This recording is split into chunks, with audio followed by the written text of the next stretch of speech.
Avant de commencer, j'ai des conditions pour vous.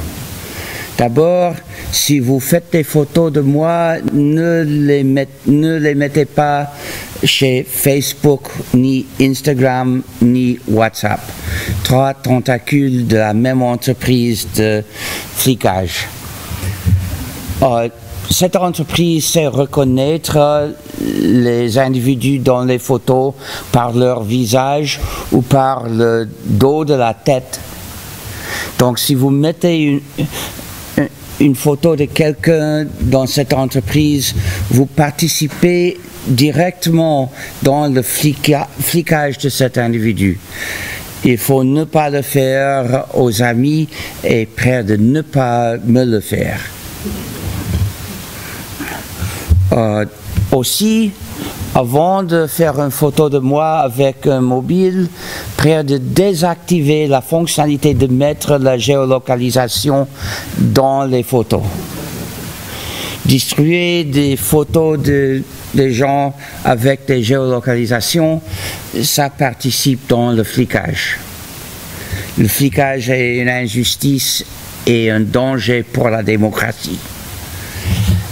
Aussi, si vous faites des enregistrements de cette conférence audio ou vidéo et vous voulez en distribuer des copies, prêt de le faire uniquement dans les formats favorables au logiciel libre, ça veut dire les formats OGG ou le format WebM, et prêt d'assurer d'avance que le site de diffusion de copies permettent le décharge des copies sans que l'utilisateur exécute aucun programme privateur.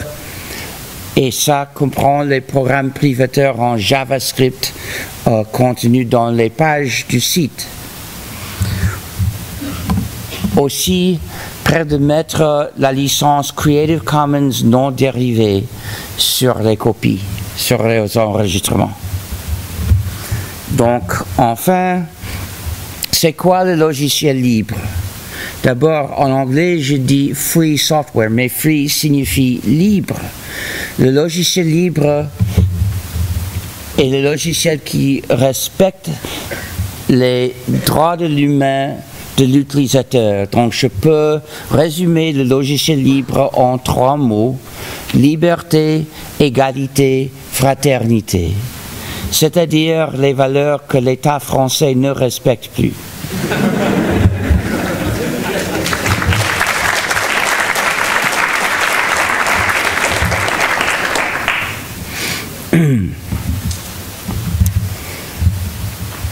C'est quoi donc mais pourquoi ces 3 mots?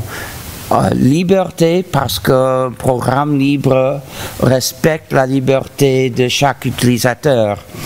Égalité, parce que à travers un programme libre, personne n'a du pouvoir sur personne. Et fraternité, parce que nous encourageons la coopération entre les utilisateurs. Mais c'est quoi un programme? C'est quoi un ordinateur? Un ordinateur est un engin, un moteur universel de computation. Mais conceptuellement, il est très simple. Il ne sait faire qu'une chose: prendre la prochaine instruction et faire ce que ça dit. Et prendre la prochaine instruction et faire ce que ça dit. Et prendre la prochaine instruction et faire ce que ça dit des millions de fois par seconde. Et les instructions se trouvent dans un programme. Et selon quelles instructions ce programme contient, il peut mener le même ordinateur à faire n'importe quoi. Dans les limites du possible. Il y a des choses impossibles que l'ordinateur ne sait pas faire. Mais hormis les choses impossibles, n'importe quel ordinateur peut faire n'importe quoi avec le programme ADK. Qui donc donne les instructions à ton ordinateur? Tu peux croire que ce soit toi, tandis qu'en vérité, c'est quelqu'un d'autre.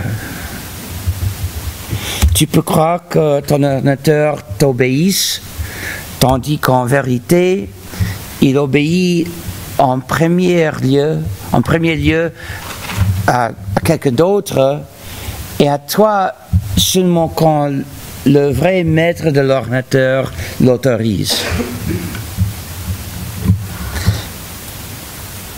Pour chaque programme, il y a deux possibilités, où les utilisateurs ont le contrôle du programme, ou le programme a le contrôle des utilisateurs. C'est toujours l'un ou l'autre. Quand les utilisateurs ont le contrôle du programme, ce programme est libre. Pourquoi? Que signifie la liberté? C'est d'avoir le contrôle de ta propre vie. Le contrôle des activités que tu fais dans ta vie. Mais si tu utilises un programme pour faire l'activité, le contrôle de l'activité requiert le contrôle du programme.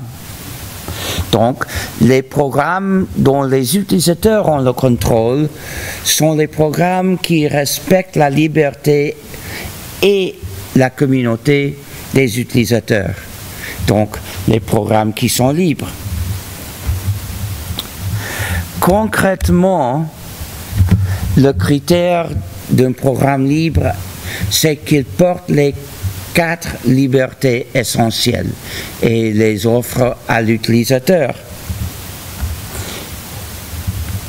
Ce sont les libertés nécessaires pour que les utilisateurs aient le contrôle du programme. La liberté 0 est d'exécuter le programme comme tu veux pour n'importe quel but. La liberté 1 est d'étudier le code source du programme et de le changer pour que le programme fasse ton informatique comme tu veux. Pourquoi est essentiel l'accès au code source? Regarde le code source. C'est une combinaison de l'anglais et le mathématique. Si tu as appris le langage de programmation, tu peux lire le code et le comprendre et le changer pour faire autre chose. Mais pour l'exécuter, d'habitude, on convertit le code source en code exécutable, une série énigmatique des 1 et des 0, presque incompréhensible. Pas tout à fait. Si le programme est si court, un programmeur pourrait comprendre les 1 et les 0 sans trop de difficultés. Mais pour un programme ordinaire qui contient des dizaines de milliers de codes sources ou peut-être des centaines de milliers, le comprendre en forme exécutable est presque impossible. C'est un travail très difficile qui s'appelle la rétro-ingénierie, qui se fait uniquement comme dernier recours parce que c'est trop difficile. Donc, dire aux utilisateurs, vous êtes libre de changer ce programme si vous faites d'abord la rétro-ingénierie pour le comprendre, ce serait de se moquer des utilisateurs. Ce n'est pas la vraie liberté numéro 1. Pour pouvoir pratiquement changer le programme, les utilisateurs ont besoin du code source. Donc c'est une des conditions de la liberté numéro 1. Ces deux libertés essentielles fournissent ensemble le contrôle par séparé à chaque utilisateur. Voici un utilisateur qui exerce la liberté 1 pour changer le programme et 3 autres qui ne l'exercent pas. Ils utilisent le programme tel quel. Mais chacun séparément. Le contrôle par séparé est essentiel, mais ne suffit pas. Parce que la majorité des utilisateurs ne sait pas programmer. Les gens font d'autres choses. Il y a beaucoup de choses importantes et intéressantes à faire dans la vie. Pas tout le monde n'est obligé d'être programmeur. Pas tout le monde est doté dans la programmation. Donc, ils n'exerceront le contrôle par séparé. Jamais. Mais ils doivent participer dans le contrôle du programme. Comment pourront-ils y participer? Par le contrôle collectif, c'est-à-dire la liberté de collaborer avec des autres en exerçant le contrôle du programme. Voilà un groupe de 3 utilisateurs qui collaborent dans la modification du programme. Les deux, à la droite et au milieu, changent le code. Évidemment, ils savent programmer. Le troisième, à gauche, ne touche pas le code. Peut-être il ne sait pas programmer, mais il participe dans les conversations au sujet de quels changements ils feront. Et comme ça, il participe dans le contrôle du programme. Voici comment les non-programmeurs peuvent y participer. Qui collabore? Ceux qui veulent collaborer. Voilà 2 autres utilisateurs qui ne participent pas dans le groupe, qui utilisent le programme tel quel, sans les changements des 3. Pourquoi? Il y a plusieurs raisons possibles, nous ne savons pas. Peut-être les 2 ne connaissent pas les 3. Peut-être les 2 n'aiment pas les 3 ou se méfient des 3. Peut-être les 2 préfèrent d'autres fonctionnalités et préfèrent de ne pas utiliser les changements que les 3 font. Chaque utilisateur a ses préférences et pas toujours égaux. Donc, peut-être demain, ils se connaissent et commencent à collaborer tous les 5. Chacun est libre de collaborer avec ceux qui veulent collaborer avec lui. Voici le contrôle collectif, qui requiert 2 libertés essentielles en plus. La liberté numéro 2 est de faire des copies exactes pour les donner ou vendre aux autres quand tu veux. Et la liberté 3 est de faire des copies de tes versions modifiées pour les donner ou vendre aux autres quand tu veux. Ces 2 libertés permettent le contrôle collectif. Parce que quand un participant dans le groupe fait une version modifiée, par la liberté 3, il peut en faire plusieurs copies pour les donner ou vendre aux autres membres du groupe. Puis, eux peuvent, par la liberté 2, en faire plus de copies pour les redistribuer à d'autres participants dans le groupe. De manière qu'enfin, tous les membres du groupe possèdent des copies de cette version modifiée. Mais ils peuvent aussi offrir des copies aux autres jusqu'à publier cette version. Comme ça, si le programme porte les 4 libertés essentielles, les utilisateurs ont le contrôle séparément et collectivement. Et les 4 libertés, je répète, sont 0, d'exécuter le programme comme tu veux pour n'importe quel but. 1, d'étudier le code source et de le changer pour que le programme fasse ton informatique comme tu veux. 2, d'en faire des copies exactes pour les redistribuer aux autres quand tu veux.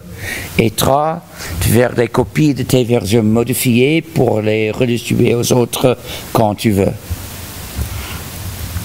Avec ces 4 libertés, les utilisateurs ont le contrôle du programme, donc ce programme respecte leurs droits de l'humain. Et le programme mérite la qualification de libre. Mais si une de ces libertés est absente ou insuffisante, incomplète, les utilisateurs n'ont pas le contrôle du programme, mais plutôt c'est le programme qui a le contrôle des utilisateurs et le propriétaire qui a le contrôle du programme. Donc à travers ce programme que nous appelons privateur, ce programme pas libre, privateur parce qu'il prive de la liberté à ceux qui l'utilisent. Ce programme est un instrument du pouvoir injuste du propriétaire sur les utilisateurs. N'importe quel programme, tout programme privateur génère un système de pouvoir injuste. Un programme privateur est une injustice et ne devrait pas exister. Il faut ne pas développer du logiciel privateur parce que ce développement facilite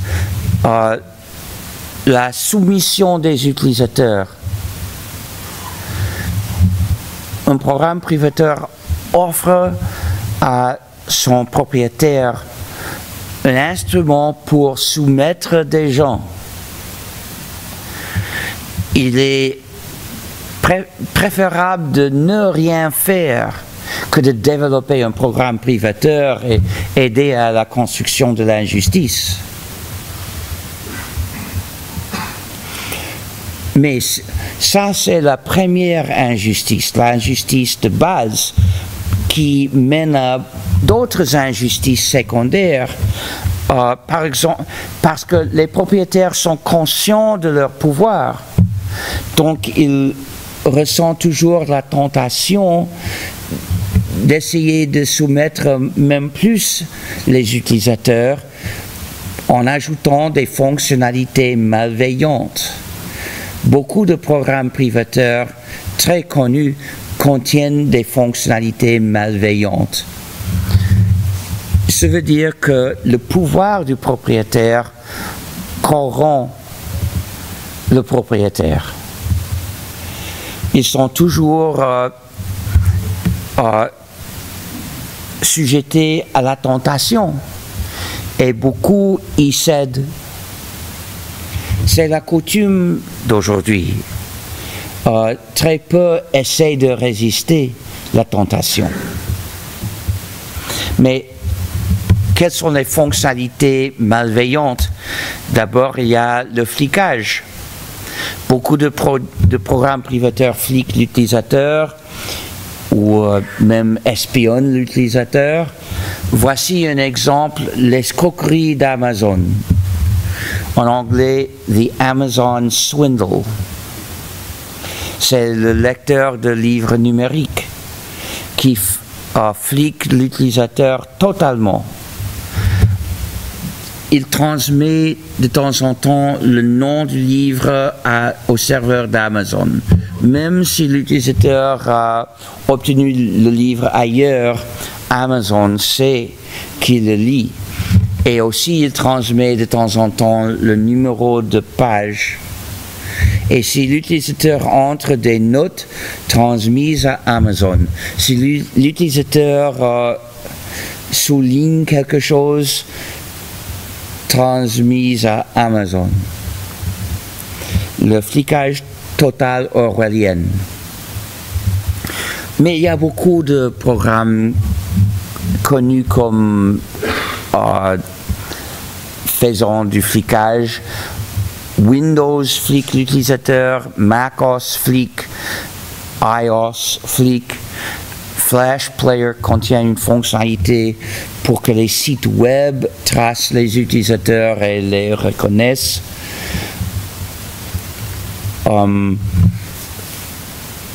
Beaucoup d'applications fliquent, par exemple, même les applications de lumière fliquent. Quelqu'un a observé qu'en lançant l'app de lumière, il transmettait des messages à des dizaines de sites web. Pourquoi? De quelles données a-t-il besoin pour savoir allumer l'écran? Évidemment, ces messages sont pour le flicage. Beaucoup d'applications sont aussi liées à un seul site qui flique l'utilisateur, qui exige que l'utilisateur s'identifie. Voici le Fitbit qui ramasse des données personnelles pour les envoyer à l'entreprise qui offre de les vendre à l'utilisateur même. Et nous supposons que cette entreprise vend les mêmes données aux autres entreprises, aux racheteurs de données, revendeurs de données qui associent les données anonymisées avec d'autres données qui portent le nom pour déterminer qui est l'utilisateur, puis ayant rassocié toutes les données, le revendeur de données vend les mêmes données mais avec le nom. Mais il y a beaucoup de tels produits et d'applications. Le thermostat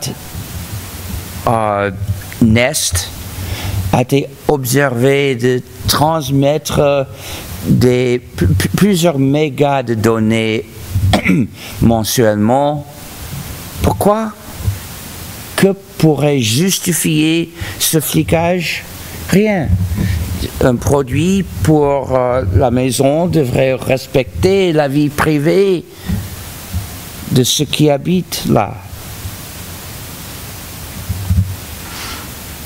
Mais il y a aussi des apps qui font la même chose. Par exemple, l'application de Uber flique l'utilisateur. Uber, ayant identifié l'utilisateur, garde les données de qui va où, mais aussi Lyft.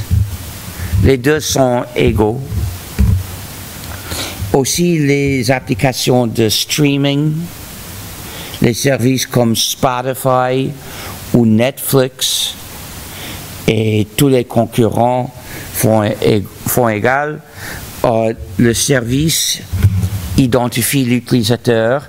L'app ne fonctionne qu'avec le service. Donc l'utilisation de l'app implique de s'identifier et donc d'être fliqué.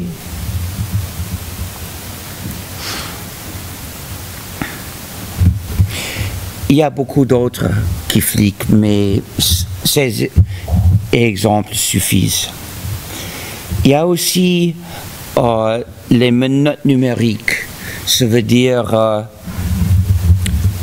la gestion numérique de restrictions à l'utilisateur. Des fonctionnalités malveillantes de bloquer l'utilisateur de faire ce qu'il voudrait faire. J'utilisais dans le passé le disque Blu-ray comme exemple, mais je viens de savoir qu'on a rompu les menottes numériques du Blu-ray. Mon principe est de refuser n'importe quel produit fabriqué pour restreindre l'utilisateur, de ne pas posséder directement les outils nécessaires pour rompre les menottes. Donc, si tu utilises un disque Blu-ray avec le logiciel libre conçu pour rompre les menottes, c'est bon. Mais toute autre utilisation d'un disque Blu-ray est de céder tes libertés. Il faut ne pas le faire. Pour moi, je ne suis jamais tenté d'utiliser un tel produit parce que l'idée de céder ma liberté est odieuse et ne me tente pas.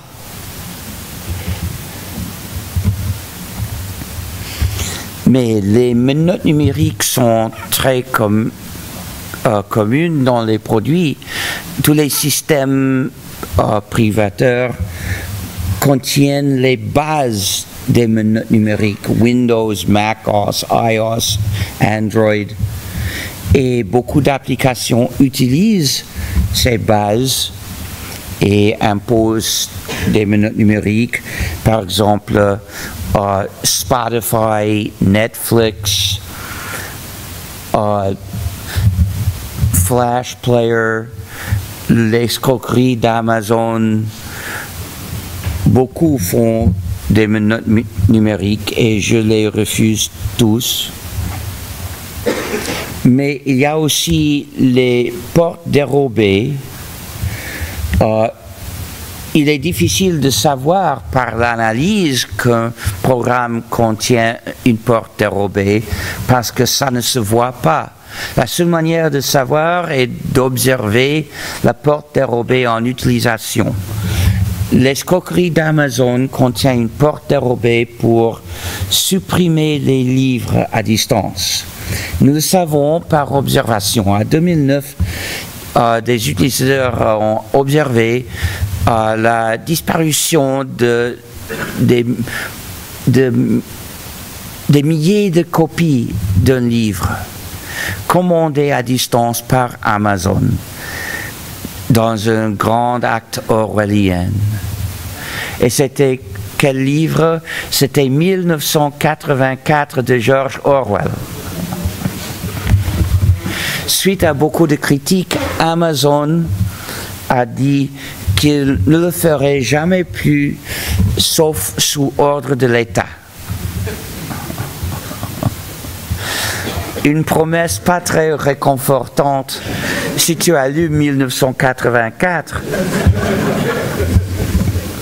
Mais ce n'était pas non plus une promesse, parce qu'elle n'avait pas de force légale. C'était quelque chose qu'Amazon a pu dire pour affaiblir la critique.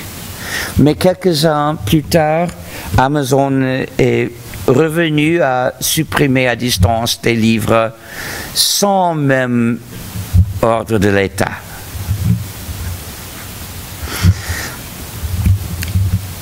Nous savons que le système d'exploitation des iThings, les monstres mobiles d'Apple, contient une porte dérobée pour supprimer des applications.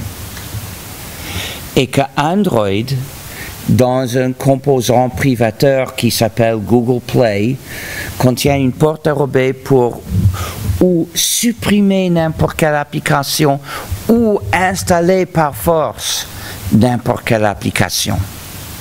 Si tu utilises Android, Google peut écrire une application spécifiquement pour toi et l'installer par la force.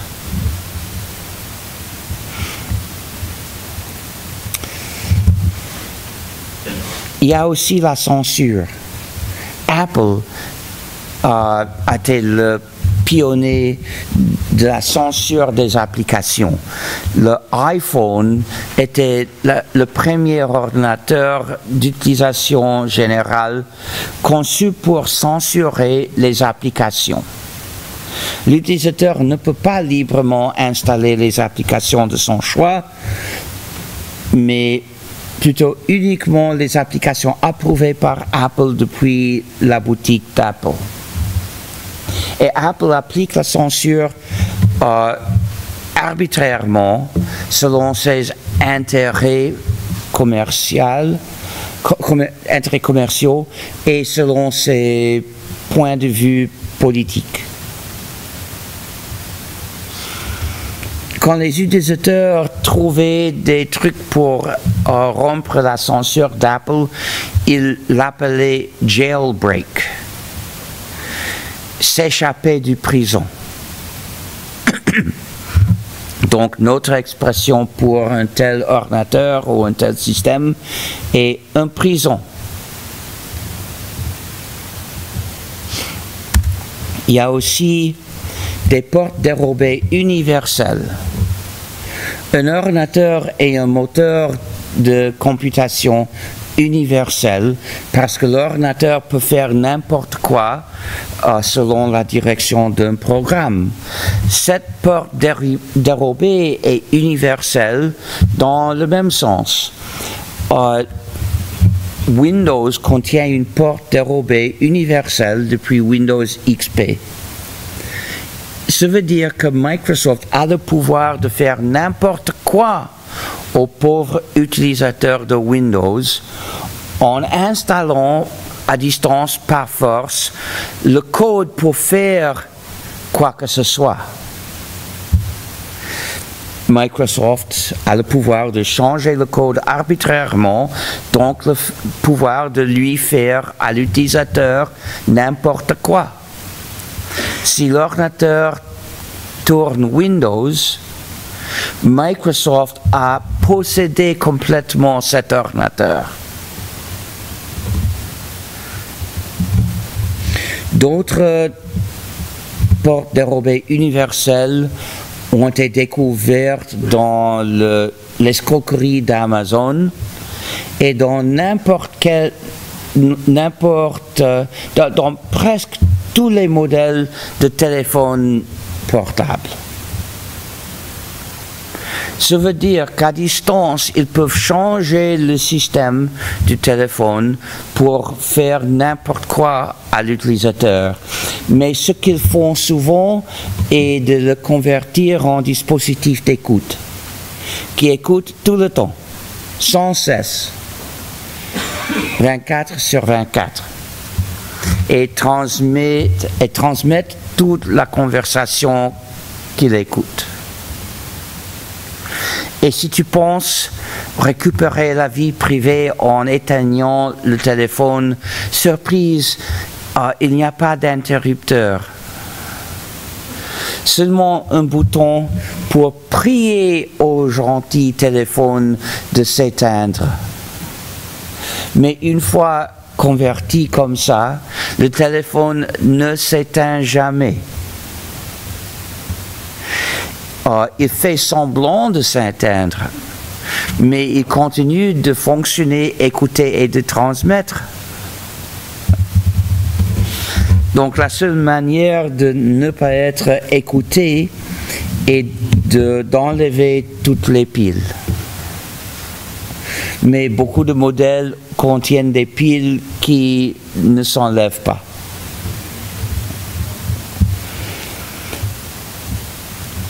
Le téléphone portable fait une autre forme de flicage.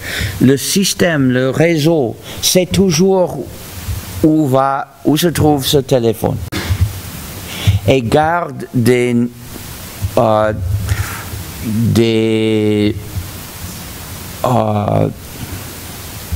comment dit-on, des dossiers sur chaque téléphone. Entre les deux, le téléphone portable est le rêve de Staline.